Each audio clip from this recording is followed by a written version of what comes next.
Olá, eu sou Karine Santos, sou psicóloga da Crevo e hoje eu vim apresentar para vocês a primeira escala brasileira para a síndrome de burnout. Mas antes a gente vai bater um papozinho para entender o que de fato é essa síndrome.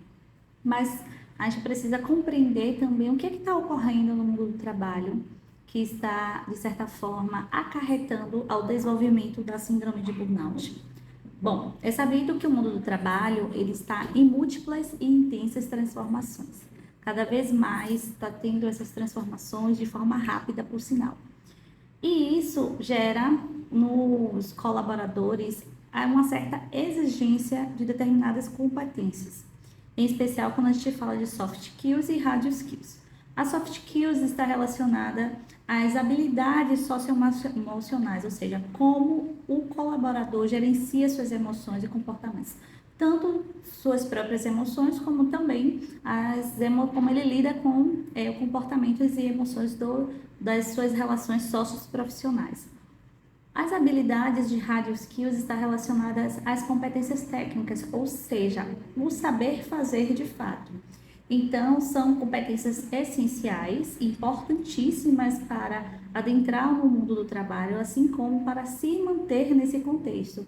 Só que a questão está quando as organizações exigem de forma exacerbada as competências, gerando um estresse crônico a longo prazo. E se o colaborador já tiver uma predisposição para o desenvolvimento da síndrome, a tendência é que ele vá desenvolver a síndrome de burnout.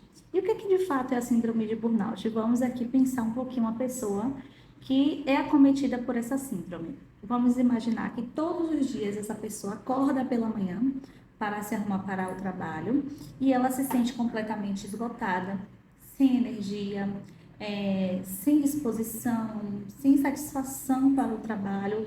Ela não vê mais sentido naquele trabalho, não vê mais sentido naquela atividade laboral na qual ela antes amava, antes era satisfatória, antes era uma força motriz, né, impulsionadora para essa pessoa, mas gradativamente perdeu-se todo o sentido.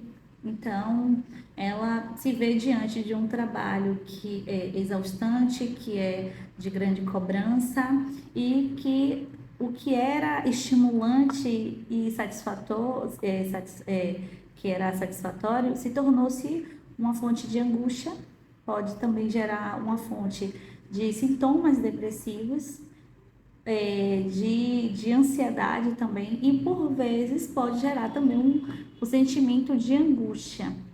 Então, essas emoções e sentimentos, elas são processos dentro da síndrome de burnout, que são processos psicofísicos e emocionais relacionados ao ambiente do trabalho.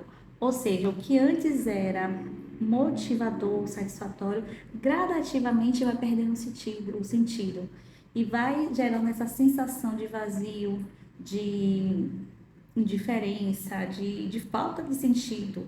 E o trabalhador não vê mais sentido naquilo, mas tem esse sentimento de insatisfação. E assim, tem quatro dimensões a síndrome de burnout, de acordo com algumas fundamentações teóricas. E essas quatro dimensões estão relacionadas à ilusão pelo trabalho, desgaste psíquico, indolência e culpa. Por isso que é um processo psicofísico e emocional. Dentro dos sintomas de humor, os mais prevalentes são ansiedade, irritabilidade, depressão, baixa autoestima, insatisfação, cansaço, fadiga, pânico, agitação. Já os sintomas físicos, né, os marcadores fisiológicos, os sintomas orgânicos, geralmente são apresentados por meio de enxaqueca, cansaço, insônia e diversos distúrbios orgânicos de fato. Em relação aos sintomas comportamentais, um dos principais é a despersonalização. E o que é de fato a despersonalização? A despersonalização é quando o colaborador ele se distancia das suas atividades laborais, ele se distancia das suas relações socioprofissionais, ele acaba agindo de forma muitas vezes irônica, irritadíssimo, não vê mais sentido ali também, se distancia das suas próprias atividades e acaba tendo por vezes um diálogo defensivo. Pode ser também manifestada por meio de os sintomas comportamentais, por meio de ausência no trabalho, apresentação de atestado constante, e todas essas manifestações são estratégias de enfrentamento diante desse estresse crônico no trabalho. Então, fazendo um adendo, né, relacionado ao estresse crônico do trabalho, na CID-10, a síndrome de burnout, ela era classificada como um fenômeno psicológico, ou seja, não era visto como uma doença, como um problema de saúde mental.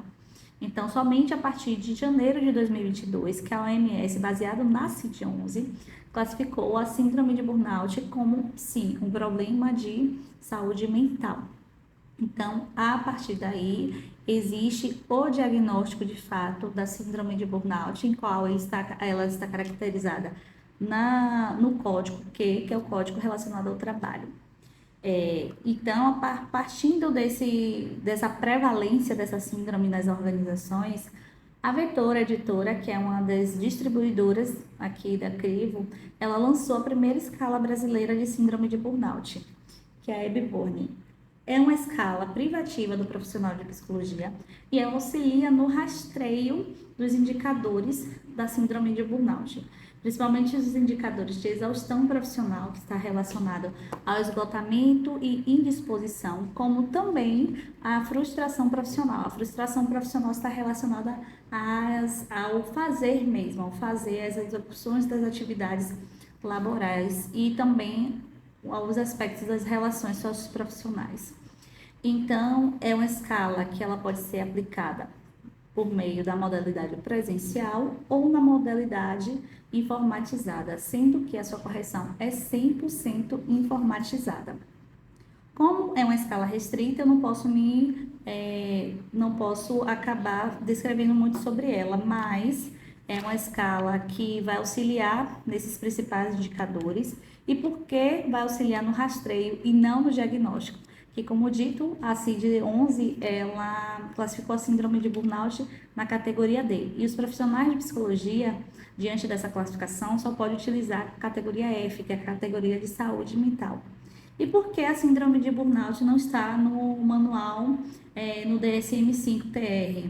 Porque o DSM-5, né, que é constituído pela APA, eles entendem que não há necessidade de categorizar diversos contextos relacionados aos transtornos mentais do sujeito, ou seja, não precisa categorizar cada área, cada transtorno não precisa ser caracterizado em cada contexto. Então, eles não percebem essa necessidade de caracterizar a síndrome de burnout como algo específico do ambiente do trabalho. Então, basicamente é isso que eu quis trazer hoje para vocês, apresentar esses principais indicadores, essas manifestações da síndrome de burnout. Se vocês tiverem qualquer dúvida, pode entrar em contato conosco pelos nossos canais de comunicação, deixar o comentário aqui se teve alguma dúvida, tem alguma contribuição, bem como sugestões de vídeos, né, ou de instrumentos, para que a gente possa estar cada vez mais compartilhando conhecimento com vocês. Tchau, tchau!